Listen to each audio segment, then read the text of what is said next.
आठवीं कक्षा के प्रिय विद्यार्थियों, आज हम आपके विज्ञान विषय में पहले chapter crop production and management फसल उत्पादन एवं प्रबंधन की शुरुआत करेंगे, जिसमें मुख्य रूप से हम कृषि से जुड़े कार्यों के बारे में पढ़ेंगे। फसल क्या होती है, फसल कितने प्रकार की होती है, एक फसल के बोने से लेकर पकने तक कौन कौन से कार्य किए जाते हैं, इस तरह की कुछ जानकारियां हम इस अध्याय में हासिल करेंगे। आज की वीडियो में हम पहला part crop definition and types फसल की परिभाषा एवं प्रकार पढ़ेंगे। हम ये जानेंगे कि फसल किसे कहा जाता है विज्ञान की भाषा में, फसल शब्द का अर्थ क्या होता है और फसल के कितने प्रकार हैं, ये बातें हम आज की वीडियो में पढ़ेंगे। तो देखिए, शुरुआत करेंगे। Why do we need food. सबसे पहला प्रश्न ये उठता है कि हमें भोजन की आवश्यकता क्यों होती है। जो फसल हम बोते हैं खाने के लिए, हमें उससे प्राप्त होने वाले भोजन की आवश्यकता क्यों होती है। छठी कक्षा में भी आपने food where does it come from, भोजन यह कहाँ से आता है, यह एक चैप्टर पढ़ा होगा। इसमें भी यही क्वेश्चन उठता है कि मनुष्य के शरीर को भोजन की आवश्यकता क्यों होती है। तो देखिए, we need food because it give us energy. हमें भोजन की आवश्यकता होती है क्योंकि यह हमें ऊर्जा देता है। कीप्स एज हेल्थी, जिससे हम स्वस्थ रहते हैं। And helps us to grow as well as repair and replace damaged and worn out tissues.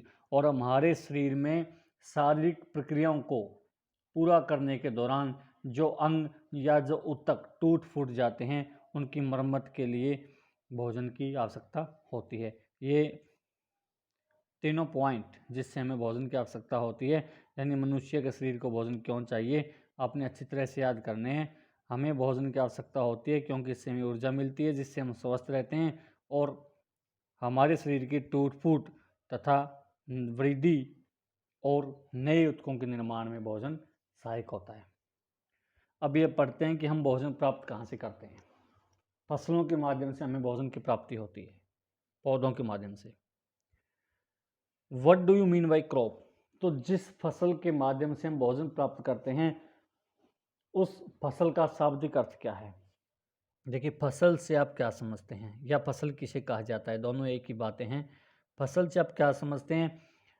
हम सामान्य तौर पर अपने आसपास या अपने खेतों में साल भर में 2 बार फसल बोते हैं। फसल बोने का मतलब क्या हुआ कि हम कुछ क्षेत्र में एक जैसे पौधे एक साथ उगाते हैं। जैसे अगर गेहूं की फसल की बात करें तो हम गेहूं की फसल कब कहते हैं, जब हमारे खेत में एक बड़े पैमाने पर, यानी 1 एकड़ में या कुछ जगह में लगभग पौधे, अधिकतर पौधे जो है वो गेहूं के होने चाहिए, तब हम कहते हैं कि हमने गेहूं की फसल बो रखी है।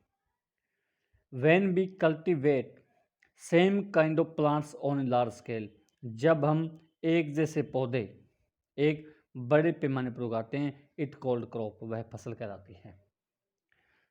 देखिए नीचे जैसे फोटो में पहली गेहूं की फसल है, जिसमें लगभग सारे पौधे जो है वो गेहूं के हैं। दूसरी धान की फसल है, एक लंबे पैमाने पर धान ही धान दिखाई दे रहा है।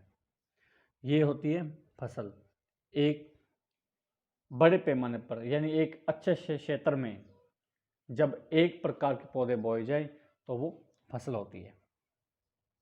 अब बात करते हैं फसल कितने प्रकार की होती है। समय के यानी ऋतुओं के आधार पर या बरसात के मौसम के आधार पर फसल को कितने भागों में बांटा जाता है। तो मुख्य रूप से हम रबी और खरीफ दो ही फसलों की बात करते हैं, लेकिन इनके बीच में एक फसल और आती है, जायद फसल जिसे हम कहते हैं। फसल के प्रकार मैं आपको यहाँ 3 प्रकार कराने जा रहा हूँ, हो सकता है आपकी बुक में 2 दिए हों।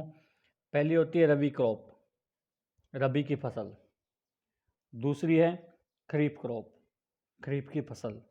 और तीसरी जायद क्रॉप्स, जायद फसलें जिन्हें कहा जाता है, जो बहुत कम समय में पक करके तैयार हो जाती है। तो देखिए रबी क्रॉप कौन सी होती है, उदाहरण इसमें दिया गया है गेहूं का। खरीफ क्रॉप में गन्ने का उदाहरण है।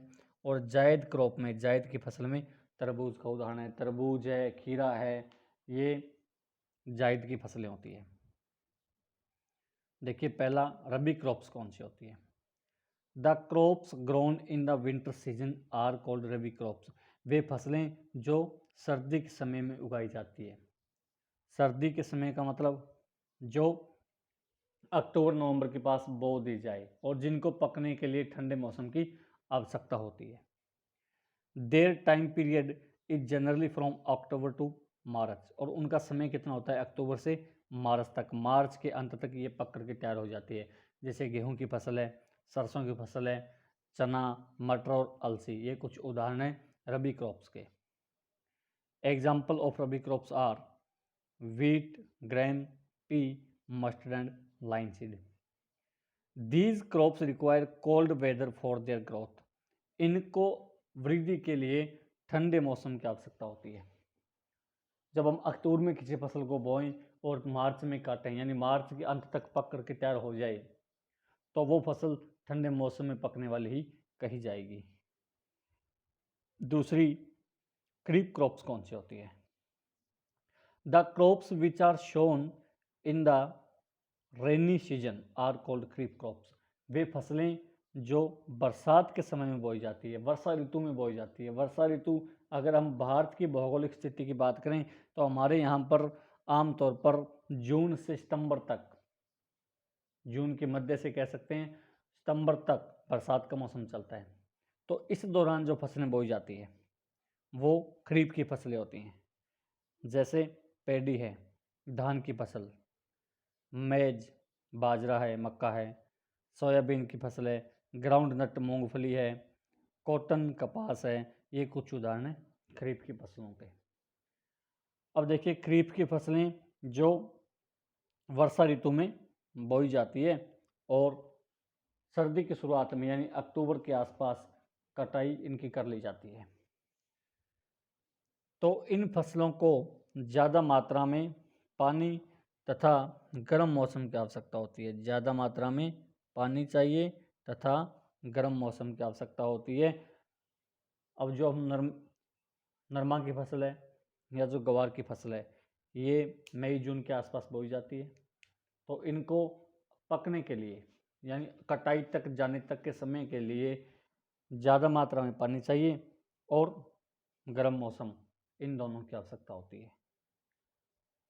तीसरी है जायद क्रॉप्स, जायद की फसलें जिन्हें कहते हैं। अब देखिए जो रबी क्रॉप्स है वो अप्रैल के अंत में काट ली जाती है और जो खरीफ क्रॉप्स है वो मई जून के आसपास बीजी जाती है। तो इनके बीच का जो समय है यानी 2-2.5 महीने का समय जो इसमें बीच में गैप रहता है, उस अंतराल में किसान लोग अपने खेतों में जायद फसलें उगाते हैं। जायद फसलों का मतलब जैसे अपने क्षेत्र की बात करें तो तरबूज है, खरबूजे हैं, खीरा है, करेला है, ये फसलें लोग आमतौर पर उगा लेते हैं। तो ये 2 महीने के अंतराल के आसपास पक करके तैयार हो जाती है और नए सीजन यानी खरीफ की फसलों को बोने से पहले इनको निकाल लिया जाता है। तो ये फसलें जायद क्रॉप्स होती है। Such crops are grown between the kharif and rabi season. जो फसलें खरीफ और रबी के बीच में उगाई जाती है, बिटवीन मार्च एंड जून, लगभग मार्च और जून के बीच में इनका सीजन जो है वो कंप्लीट हो जाता है। कुकुम्बर, खीरा है, पंपकिन, कद्दू, बिटर ग्राउंड करेला, बिटर गॉर्ड करेला एंड वाटरमेलन और तरबूज, ये कुछ उदाहरण हैं जायद फसलों के जो अभी अब आजकल के समय में चल रही है। तो 3 प्रकार की फसलें हमने इसमें पढ़ी, रबी क्रॉप्स, खरीफ क्रॉप्स और जायद क्रॉप्स। आपने अपनी कॉपी में पहला प्रश्न ये लिखना, why do we need food, हमें भोजन की आवश्यकता क्यों होती है। उसके बाद फसल किसे कहा जाता है, फसल के कितने प्रकार हैं वो डायग्राम आपने बनाना है, जो फ्लो डायग्राम मैंने दे रखा है। फसल के 3 प्रकार हैं, ये तीनों आपने बनाने हैं। इसके पश्चात तीनों प्रकार की फसल का एक्सप्लेनेशन लिखना है जैसे आपको वीडियो में दिया गया है। इसके बाद अगली वीडियो में हम जानेंगे कि किसी फसल के बोने से लेकर उसके पकने तक यानी कटाई करने तक के बीच में कौन कौन से कार्य किए जाते हैं। ये जानने के लिए अगली वीडियो आपको मिल जाएगी। उसके लिए आप इस चैनल को सब्सक्राइब कर दीजिए ताकि आपको नोटिफिकेशन मिलते रहें। धन्यवाद।